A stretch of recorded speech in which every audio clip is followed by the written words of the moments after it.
She walked into a shelter to drop off a donation and look at cats. She was a small dog person, always had been, but somewhere down the hall, two 200-pound Boerboels named Milk and Caramel had been waiting 43 days for exactly this moment, and they weren't going to let her walk away. The call came in at 6:14 a.m. A commercial breeding operation had been shut down overnight. 47 dogs, deplorable conditions, and among them, two Boerboels that nobody quite knew what to do with. They arrived at the Maplewood Animal Rescue Center in the back of a transport van, pressed against each other like they'd been doing it their whole lives. Because they had. Milk, the lighter one, with his pale fawn coat and deep-set eyes that seemed to carry the weight of every cold morning he'd ever survived. And Caramel, darker, broader across the chest, with a jaw that could make a grown man take 2 steps back without saying a word. The shelter workers took one look at them and made a decision that felt obvious. Separate kennels, standard protocol for large dogs from unknown backgrounds. That was their first mistake. Within 20 minutes, the entire east wing of the shelter knew it too. Milk started first, a low, rolling sound that wasn't quite a bark and wasn't quite a howl. Something older than that, something that came from a place deep in his chest where all the months of concrete floors and wire fences had settled. Caramel answered immediately. Back and forth, like two people finishing each other's sentences in a language nobody else could understand. The staff tried everything. Blankets that smelled of each other, kennels placed side by side, a volunteer who sat between them for 2 hours reading out loud from a paperback novel, hoping her voice would calm them down. Nothing worked. For 11 days, they did not stop. On the 12th day, shelter director Brenda Walsh made the call. She pulled Milk's kennel door open, walked him down the hall, and placed him inside Caramel's space. The howling stopped in 4 seconds flat. Milk walked in, sniffed Caramel once from nose to tail, then turned 2 circles and lay down directly on top of him. Caramel didn't move. He just dropped his massive head on Milk's back and exhaled, the longest, heaviest breath anyone in that building had ever heard from a dog. From that moment on, the rule was simple. They were a package deal, together or not at all.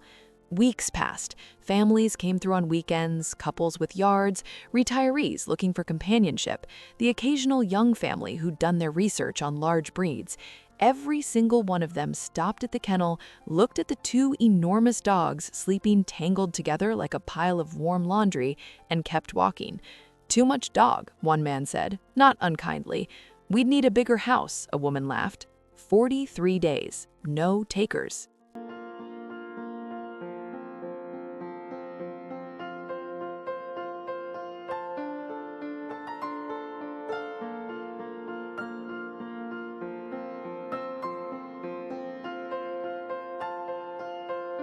It was a Tuesday afternoon when Sarah Mitchell walked through the front door. She'd driven 20 minutes from her apartment because her neighbor had forwarded her a fundraiser link, and she figured she'd drop off a donation in person, maybe take a peek at the cats. She was a small dog person, had been her whole life.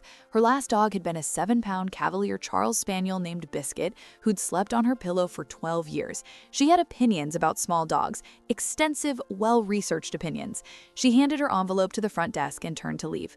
That's when she heard it. Not howling, they weren't doing that anymore, just a sound, a single low rumble from somewhere down the hall, the kind that you feel in your sternum before you actually hear it with your ears. Sarah stopped walking. What was that?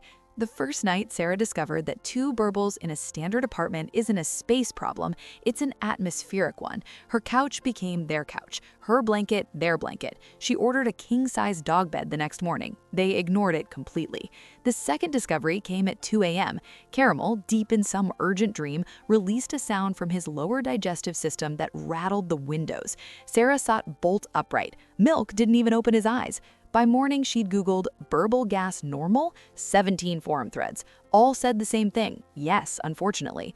The third discovery was the drool. Not constant, just situational. Food nearby, shoes going on, interesting smell through the window. Caramel would sit beside her at the kitchen counter with an expression of complete dignity while a slow architectural string of saliva descended from his left jowl toward the floor like a chandelier nobody ordered. Sarah started keeping paper towels on every surface in the apartment. She also kept her phone charged. People stopped them constantly on the street. Milk had developed a habit of leaning into strangers with enough force to make them stagger sideways, his version of hello, and it was, objectively, the funniest thing she'd ever seen. She came in to drop off a donation. She left with 200 pounds of love, loyalty, drool, and a gas problem that defied all reasonable explanation. Some stories don't go the way you planned. The best ones never do. Would you open your home to a bonded pair nobody wanted, or would you have kept walking? Tell me in the comments.